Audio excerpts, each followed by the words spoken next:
सूरत काफिरून। हज़रत आयशा सदीक़ा रज़ियल्लाहु ताला अन्हा से मरवी है कि आप फरमाती हैं कि रसूल अलैहिस्सलातु वस्सलाम ने फरमाया, दो सूरतें कितनी अच्छी हैं जो फजर की नमाज से पहले 2 रकतों में पढ़ी जाती हैं, सूरतुल काफिरून और सूरतुल इखलास। यानी रसूलुल्लाह ने इसको पसंद फरमाया है कि फजर में 2 सुन्नतें जब पढ़ी जाएं तो पहली रकत में सूरह काफिरून और दूसरी रकत में सूरह इखलास पढ़ी जाए।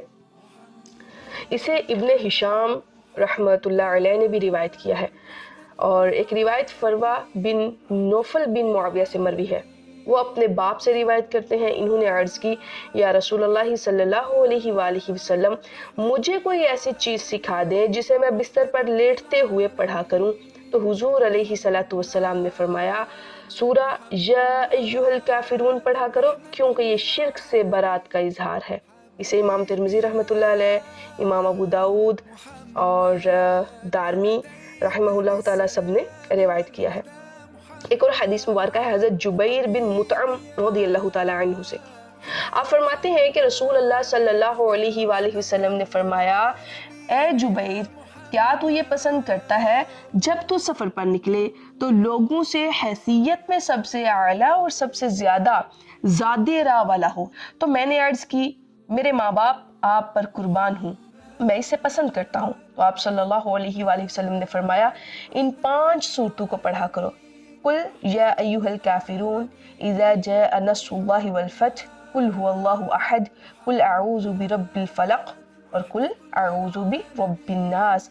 हर सूरत के आगाज में बिस्मिल्लाह पढ़ा करो और इसी पर इसे ख़त्म किया करो। हज़रत जुबैर रज़ियल्लाहु ताला अन्हु ने कहा, मैं गनी था और वाफिर माल रखता था। जब सफ़र पर जाता तो सबसे कमज़ोर हैसियत, सबसे कम ज़ादे राह वाला होता। जब से मैंने हुजूर अलैहिस्सलातु वस्सलाम से सबक सीखा तो मैंने इसे ना छोड़ा। मैं इन्हें पढ़ा करता तो मेरी हैसियत सबसे आला हो गई, मेरे पास ज़ादे राह भी ज़्यादा होता था, यहाँ तक कि मैं अपने सफ़र से वापस आ जाता। अगर कोई चाहता है कि वो माल वाला हो जाए, अगर कोई चाहता है वो बरकत वाला हो जाए, तो 5 सूरतों को पढ़ा करे, सूरतुल काफिरून, सूरतुल नसर, सूरतुल इखलास, सूरतुल फलक और सूरतुल नास। एक और रिवायत मुबारक है कि अबू याला रहमतुल्लाह अलैह ने रिवायत किया कि हज़रत अली शेर खुदा रज़ियल्लाहु ताला अन्हु से मरवी है, एक बिच्छू ने हुजूर अलैहिस्सलातु वस्सलाम को डंग मारा तो आपने पानी और नमक मंगवाया और डंग वाली जगह से बहाया, जबकि आप इस जगह अपना हाथ फेर रहे थे और साथ साथ या अय्युहल काफिरून, कुल अऊज़ु बिरब्बिल फलक और कुल अऊज़ु बिरब्बिन नास भी पढ़ रहे थे। तिबरानी और इब्ने अबी हातिम रहमहुल्लाहु ताला ने हज़रत इब्ने अब्बास रज़ियल्लाहु ताला अन्हुमा से नकल किया है, कुरैश ने हुजूर अलैहिस्सलातु वस्सलाम को ये पेशकश की कि वो आपको इतना माल देंगे कि आप अहले मक्का में सबसे ज्यादा मालदार हो जाएंगे, जिस औरत से चाहेंगे इससे आप की शादी कर देंगे और हम ये कहेंगे कि ए मोहम्मद, ये सब कुछ आपका है, बस तुम हमारे माबूद को बुरा भला कहना छोड़ दो। अगर तुम ऐसा नहीं करते तो 1 साल हमारे माबूदों की इबादत कर लो। कुछ शराइत रसूलुल्लाह के सामने रखिए। आपने फरमाया, मैं अपने रब के हुक्म का इंतजार करता हूँ। उसके बाद ये सूरत नाजिल हुई और अब्दुल रज़ाक रहमतुल्लाह अलैह ने वहब से इन अल्फाज के साथ रिवायत को नकल किया है कि कुरैश ने कहा कि अगर तुम्हें ये खुश करे कि हम 1 साल आपकी पैरवी करें और 1 साल के लिए आप हमारी तरफ पलट आएं तो हम ऐसा करने को तैयार हैं। इसी तरह ये रिवायत इब्ने हातिम रहमतुल्लाह अलैह ने सईद बिन दिनार से नकल की है। वलीद बिन मुगीरा, आस बिन वाइल, अस्वद बिन अब्दुल मुत्तलिब और उमैया बिन खल्फ हुजूर अलैहिस्सलातु वस्सलाम से मिले। इन्होंने कहा, आओ मोहम्मद, जिसकी हम इबादत करते हैं तुम भी इसकी इबादत करो, हम उसकी इबादत करेंगे जिसकी तुम इबादत करते हो। हम सब इकट्ठे हो जाते हैं तो अल्लाह ताला ने इस सूरत को नाजिल फरमाया। नाजिल होती है, कुल आप फरमा दीजिए, या अय्युहल काफिरून, ए काफिरो, ला नहीं, अअबुदु मैं परस्तिश करता, नहीं मैं इबादत करता, मा तअबुदून जिनकी तुम इबादत करते हो, वला और ना तुम आबिदूना इबादत करने वाले हो, मा अअबुद نہ تم عبادت کرنے والے ہو اس خدا کی جس کی میں عبادت کرتا ہوں، ولا اور نہ انا میں عابدن عبادت کرنے والا ہوں، ما عبدتم جس کی تم پوجا کرتے ہو، ولا انتم اور نہ تم اس کی عبادت کرنے والے ہو، ما اعبد جس کی میں عبادت کرتا ہوں، لکم تمہارے لیے، دینکم تمہارا دین ہے، ولی دین اور میرے لیے میرا دین ہے۔ یہاں سے چند چیزیں جو ہمیں معلوم ہوتی ہیں، کفار سے دینی صلح حرام، بلکہ کئی صورتوں میں کفر بھی ہے۔ اسی طرح کفار کے بتوں اور ان کے مذہبی ایام کی تعظیم کرنا بھی کفر ہے۔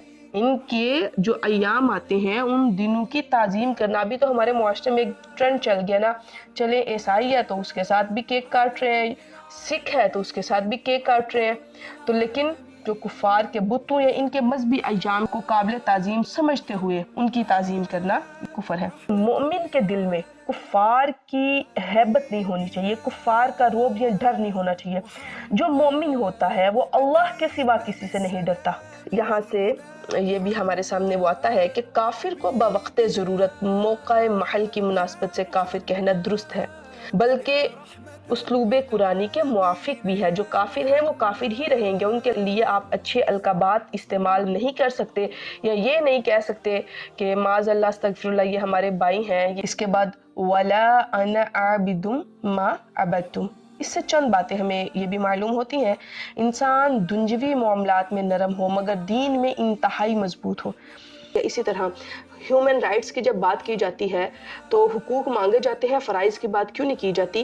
کبھی بھی کسی نے یہ نہیں کہا کہ ہمیں فرائض بھی تو ادا کرنے چاہیے، ہر بندہ یہ کہتا ہے ہمارے حقوق ادا کیے جائیں۔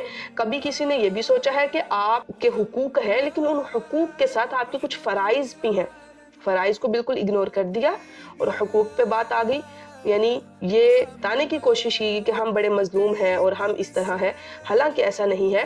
یہ ایک این جی او سٹارٹ کرتے ہیں یا کوئی بھی ایک چیز سٹارٹ کرتے ہیں اور اس کے پیچھے ان کے اتنے بڑے مقاصد ہوتے ہیں کہ انسان سوچ بھی نہیں سکتا۔ تو قرآن ہمیں کیا کہتا ہے یہاں پہ؟ جب آیت نازل ہوئی تو انسان دینی معاملات میں جو دنیاوی معاملات میں نرم ہو مگر دین میں انتہائی مضبوط ہو، تاکہ کفار اس سے مایوس ہوں۔ اور حضور علیہ السلام کو اپنے مستقبل کی خبر تھی کہ وہ کبھی کفر، شرک، فسق نہیں کر سکتے، اسی لیے فرمایا وَلَا أَنَا عَابِدٌ مَا عَبَدتُم، میں کبھی بھی عبادت نہیں کرنے والا جن کی تم عبادت کرتے ہو۔ مسلمان کو بھی چاہیے کہ اپنے بارے میں کفار کو مایوس کر دے کہ وہ اسے دین سے پھیر سکے۔ کفار مایوس ہو جائے، کفار کہیں نہیں جو بھی کر لیں، یہ مسلمان ایمان کے بڑے پکے اور بڑے پختہ ہیں، ہم ان کو ان کے ایمان سے پھیر سکتے نہیں ہیں۔ اسی طرح آیت مبارکہ ہے وَلَا أَنْتُمْ عَابِدُونَ مَا أَعْبُدُ، اس سے معلوم ہوا کہ اللہ تعالیٰ نے اپنے حبیب کریم کو لوگوں کے اچھے برے خاتمہ کی خبر دی ہے کہ کس کی ایمان پر موت آئے گی، کیونکہ یہاں کلام ان کفار سے ہو رہا ہے جو کفر پر مرنے والے تھے، اس لیے کہا وَلَا أَنْتُمْ عَابِدُونَ مَا أَعْبُدُ، تم عبادت نہیں کرو گے جس کی میں عبادت کرتا ہوں۔ اور آخر میں فرمایا لَكُمْ دِينُكُمْ وَلِيَ دِين، تمہارے لیے تمہارا دین ہے اور میرے لیے میرا دین ہے، یعنی تمہارے لیے تمہارا کفر اور میرے لیے میری توحید، میرا اخلاص ہے۔ اس کلام سے مقصود کفار کو ڈرانا ہے، نہ کہ ان کے کفر سے راضی ہونا ہے۔ اس کا یہ مطلب نہیں کہ ٹھیک ہے لکم دینکم، تمہارے لیے تمہارا دین ہے، جاؤ یہ بتانا ہے کہ نہیں میں جس توحید پہ ہوں یا میرا جو اخلاص ہے یہ بتانا مقصود ہے، اور کفار کو جواب دینا ہے کہ میں تمہارے کفر سے راضی نہیں ہوں، اگر تم یہ سمجھو کہ میں تمہارے کفر سے راضی ہوں تو یہ تمہاری غلط فہمی ہے۔